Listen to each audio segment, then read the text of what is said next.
Well, what is going on, YouTube? Welcome back to A Therapeutic Edge. Today on the table in front of us, we have something that I'm actually pretty excited to share with you guys. This is the SOG Kiku XR. This is part of the new XR line from SOG. This is, well, fundamentally amazing coming from SOG in general, and a great knife no matter who made it. This is, well, I did a video recently where I talked about how SOG has turned a corner, or at least is trying to. This is more of, this is a piece of that.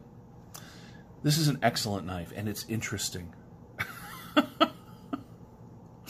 It really is. Now, SOG has made other Kikus in the past, some fixed blades. This is a folder derivative of that, made in their new attempt to create really good knives, and they have done a very good job. This is CTS-XHP blade steel. These are Micarta scales. It has a G10 backspacer. It has a very nice deep carry pocket clip. And unlike the Terminus, it doesn't scream SOG, which is very nice. It has one of the most interesting, just beautiful compound grinds. Look at this.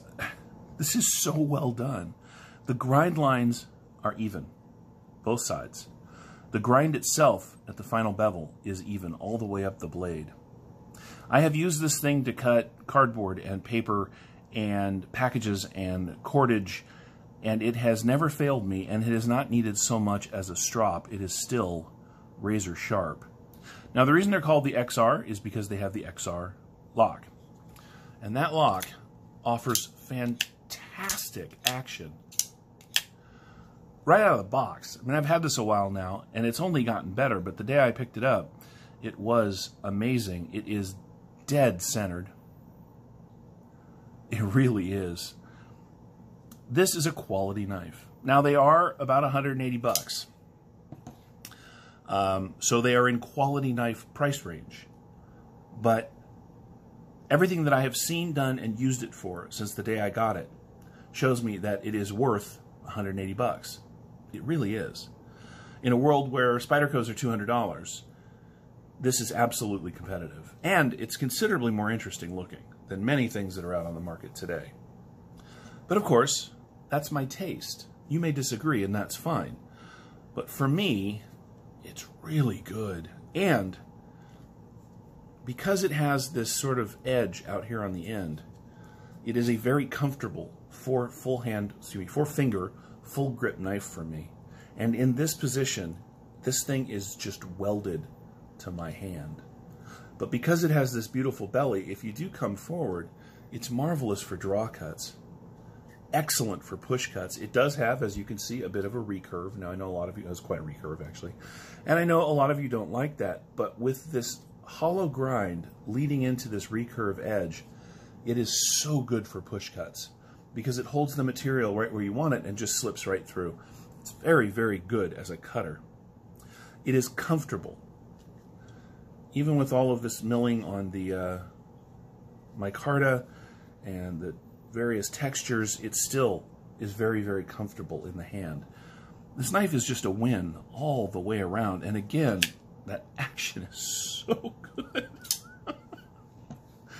Oh, way to go, SOG. You made a hell of a knife. I'm sure glad I have one. Let's get some size comparisons out of the way because that's what we do here on the channel.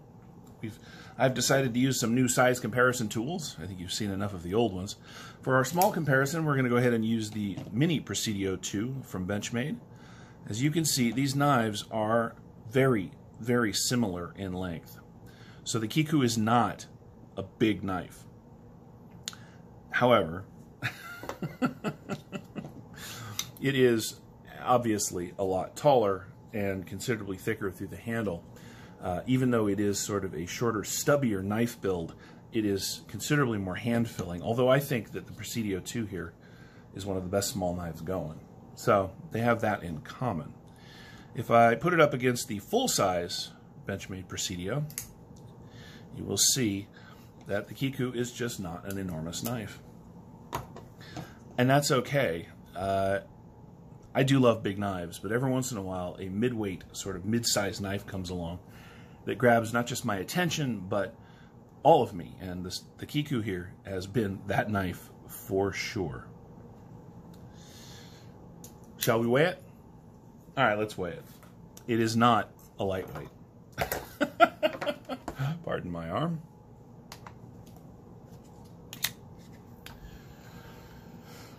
All right, scale. There we go.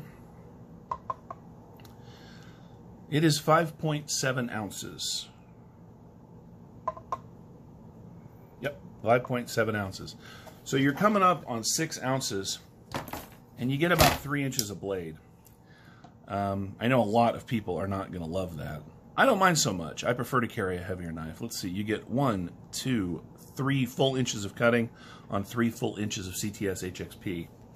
The grip space on this 5.7 ounce knife from just behind the flipper tab is 1, 2, 3 3/4, which is just about exactly how wide my hand is.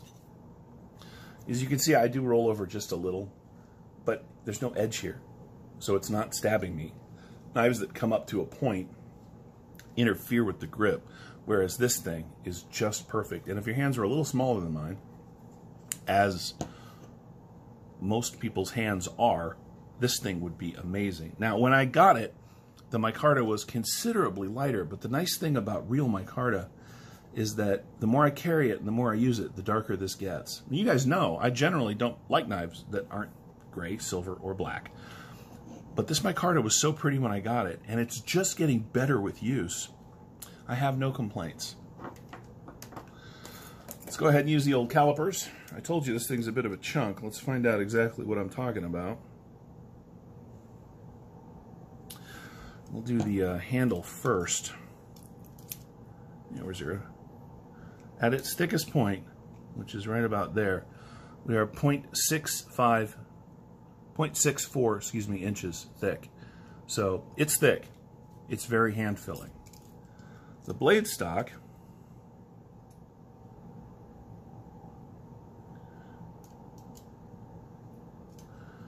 is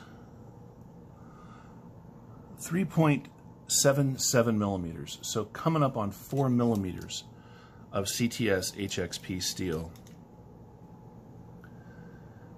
At the thickest spot, actually, excuse me, down here by the flipper tab, it's actually 3.8 millimeters. This thing is a beast. It is a compact beast.